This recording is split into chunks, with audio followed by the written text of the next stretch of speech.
I hope you're outside enjoying the sun, or at the very least, not stuck in an office. So, today's video is titled How Long Should You Wait, or How Long Should You Give Them? Now, there's loads of different routes that I could take this. So, we could go down the route of you're speaking to someone and have been speaking to someone for a certain period of time.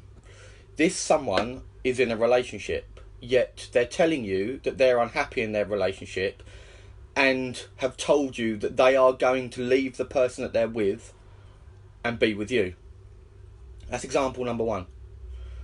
Example number two, the person that you're with could be an alcoholic, for instance, and constantly keeps having slip-ups, and they say they're sorry, and a few days later or a week later or whatever, it happens again.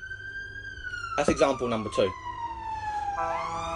Example number three, you could be in a relationship with someone that is really insecure and is constantly draining the life out of you, asking you who you're texting, asking you where you're going, asking you who you're out with, creating arguments based on tiny little insignificant things, and basically they sort of make you feel like you're constantly treading on eggshells. That's example number three.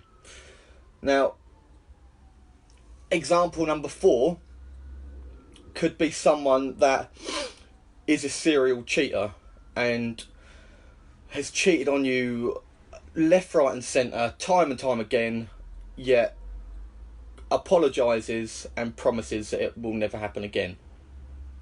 So they're the four examples. So the title of this video and the question that I want you to consider, which you obviously are considering or have done in the past, is how long should you give them, or how long should you wait?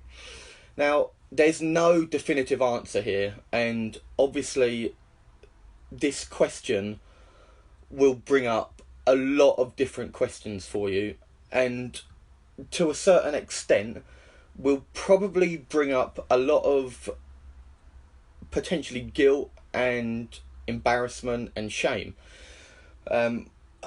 It's almost as if you know that this person that you're in a relationship with isn't right for you, yet you're sort of holding on to this fairy tale that sooner or later everything will fall into place and you will have this perfect relationship.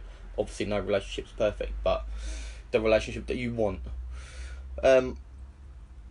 Now, a lot of people will either be talking behind your back or advising you on leaving this person and how to get out of the relationship, and all these other different stories that they're basically telling you that you need to do in order to have a better life. These, although they come from most of the time a loving place, because you might be asking close friends, family members, even some work colleagues might care about you enough to actually offer you some sound advice, but instantly when people tell you what you should be doing, you sort of get your back up, because now I know I've been there. You get very defensive, or we get very defensive, because we don't want someone pointing out what we should be doing, because we know what we should be doing, and that is what's frustrating us. We know that we need to leave this relationship for us, but when someone is telling you you need to leave this person, you need to do this, you need to do that, it's hard to take, because it's almost like an attack on your identity, because at that moment in time, when you're accepting shitty behaviour from someone and someone is constantly promising you the world and telling you that they'll change and it won't happen again and things will get better, you sort of hold on to this little bit of hope based on them showing you that they are putting some level of effort in. And when they show you this small level of effort that they're putting in a way we sort of take that as their love. Now, I'm going to say something now that potentially will trigger some people, and at the time it definitely, without fail, would have triggered the fuck out of me, because I'll say it. So these people that have these shitty behaviour patterns, that are in a very toxic relationship with you, don't love you. Now, as harsh as that sounds, think about how this person can love you. They don't even love themselves, because they're telling you that they're going to change and things are going to get better, but yet their actions are proving otherwise. Now, remember that nothing in this life is personal. The only one that we should be focusing on is ourselves. So if they're telling you that things will get better and they won't do this again and they won't do that again and whatever else, yet they constantly keep reverting back to these shitty behaviour patterns, then they obviously don't love themselves enough to understand that these acts of behaviour that they're engaging in are detrimental not only to their own well-being, but are actually causing other people close to them pain. That is definitely not coming from a place of love. And as much as you will want someone to snap out of it and become better, and you'll want to give them everything and all the chances that you can possibly give them in order for them to not constantly fail themselves, all these things that you're trying to do for them is only your ego. In this moment, we create this relationship that we want. So we fall in love with this fantasy of the relationship that we're dreaming of. Yet, the relationship that we're currently in is massively falling short. So, rather than giving up this relationship and accepting that this relationship has gone too far, there's no more that I can physically give to it to allow it to flourish into the relationship that I want, and that ultimately will create happiness in both of our lives. You have to, instead of looking at the relationship that you're in now and thinking eventually it will get better, you need to ask yourself two very important, hugely vital questions, and they have to come from a place of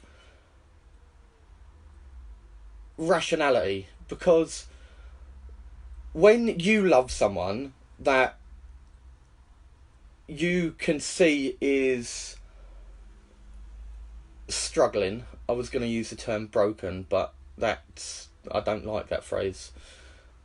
Someone that is struggling with loving themselves, you will try and fill that void in them that they can't fill for themselves. That will never ever work, because you can give them absolutely everything, and these people, this terminology that I'm using, I'm not saying that these people are bad. But these people will continue. Sorry, battery's running low. So these people will continue to take everything and more that you give them in order to try and fill these voids that they have in themselves that they can't fill.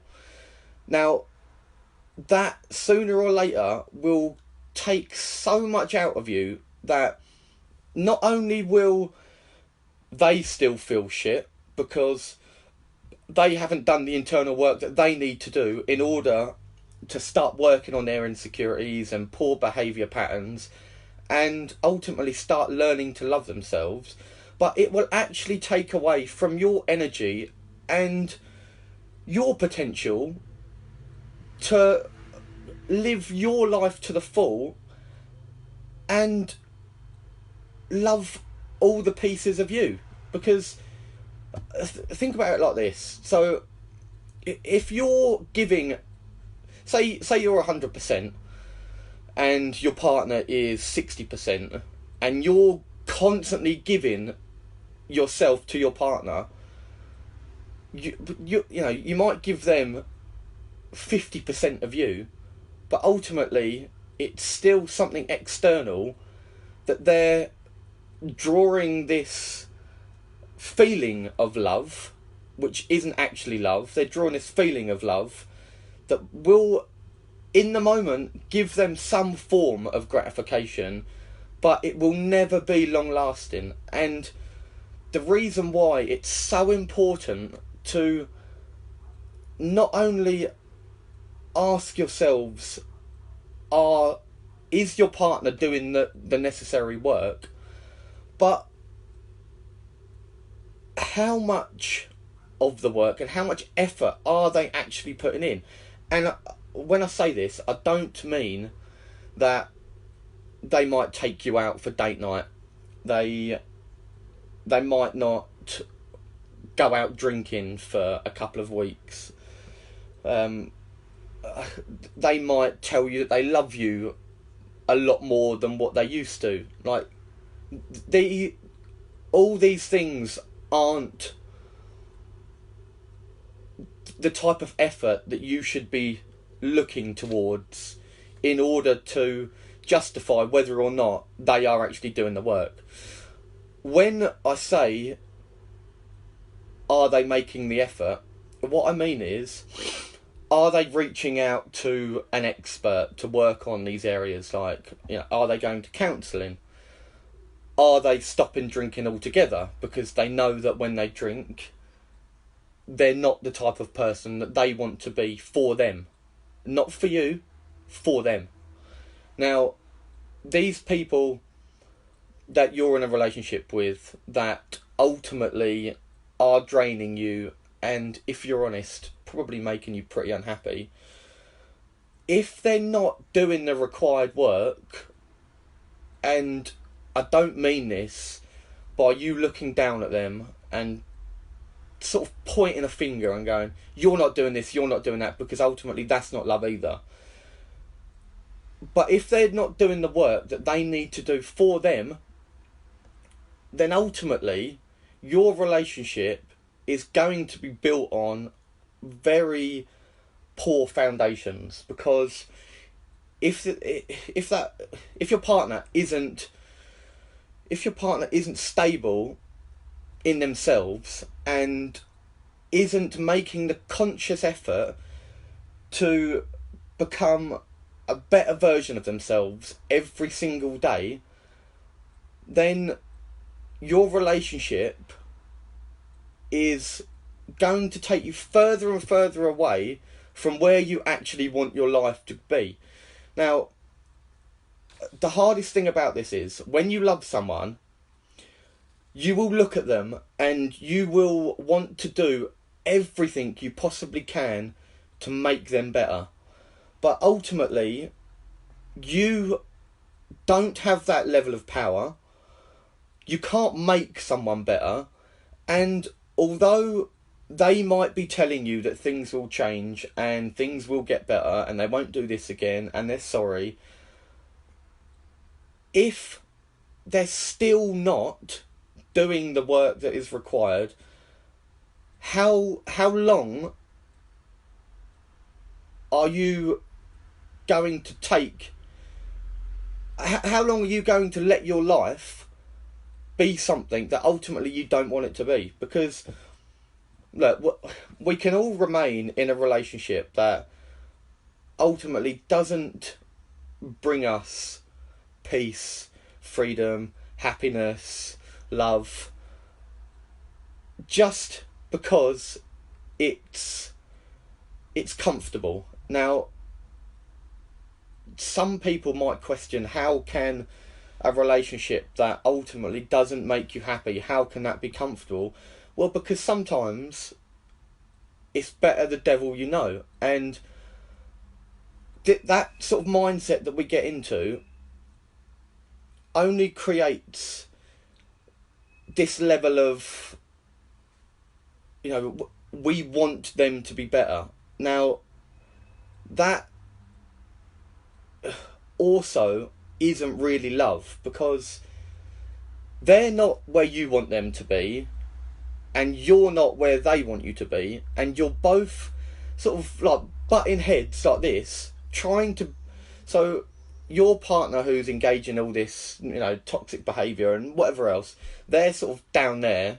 I don't mean you're looking down there at them, but emotionally they're down there, and you potentially are up there. Now, your partner, subconsciously or consciously, it depends how manipulative and controlling they are, they will want to bring you down to their level. Not because necessarily they don't love you, although I would argue that they don't love you because they don't love themselves, but because they want some level of stability in their life, which isn't a bad thing, but they need to create that for themselves. Now, if you on the other side, you're sort of up here and they're down there, and you sort of want them to come up to your level up here. Well, by you trying to drag them up to your level and sort of make them be where you are in your life to fulfill you and give you the relationship that you want, ultimately, that's a pretty toxic mindset to be in as well. Sometimes the most loving thing, yet the most difficult, is to understand that actually the relationship that I'm currently in isn't giving either of us the life that we want or the things that we need in our life in order to fulfill us and get us to the next level. And by saying that, I don't mean that you're better than them or they're better than you or whatever. The next level, I mean, is the next stage of your life that you've sort of envisioned for yourself. Now, sometimes what you have to do is take a step back, and this can be really hard because we're emotional creatures, and when you're actually in this situation and you are so emotionally invested, it can be hard to take your emotional self out of it and look at things on a rational level and ask yourself, is this the most loving thing that I can give myself and that I can give my partner? Because if the answer is no, then you've got a decision to make. And as hard as it is, and it will be fucking hard, because every ounce of your being will tell you, do not give up on this person, because they have potential. They have potential. But sometimes we not only need some really serious, harsh consequences in order to actually snap out of this mindset that we're in, and then eventually start doing the work that we need to do. Because if you're constantly there, then why would they feel the need to go through the uncomfortable stage of bringing all their shit to the surface, laying it out on the table, and looking at it and understanding that they've got a long, hard, tough journey ahead of them, and they have work to do, like we all do. We all have a lot of work to do. But someone that potentially is in this mindset of, toxic behaviour patterns and manipulative, controlling insecurities, if you're still giving them what they need and want, then what reason do they have to step into the uncomfortable, awkward, tough work that lies ahead of them? Now, I want to end this on 2 questions that I've already asked you, but after listening to this video and sort of looking at it potentially from a different point of view,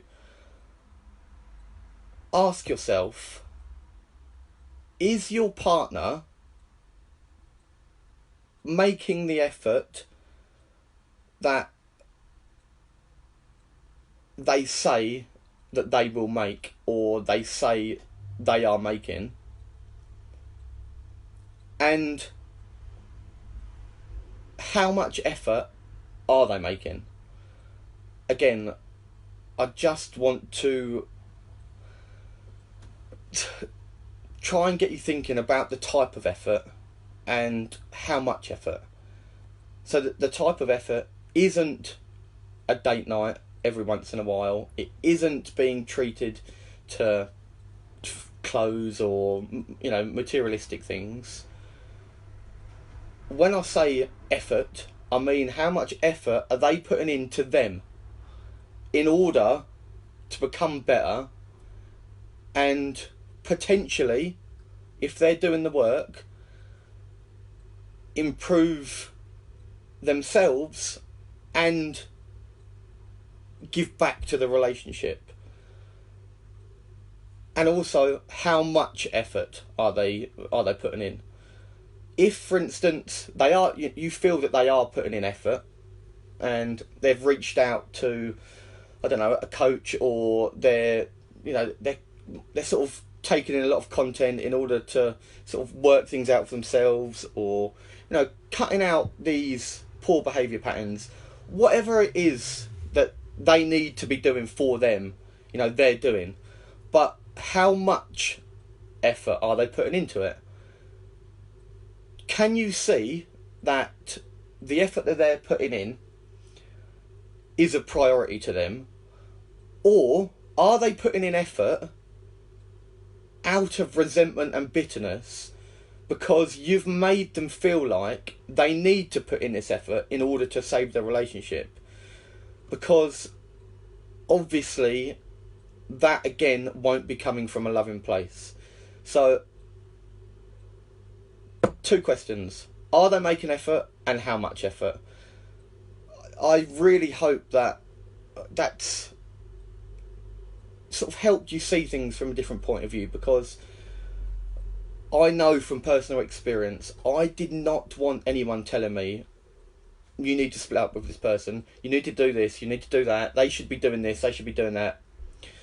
Because the only person whose advice you will actually take when push comes to shove is your own.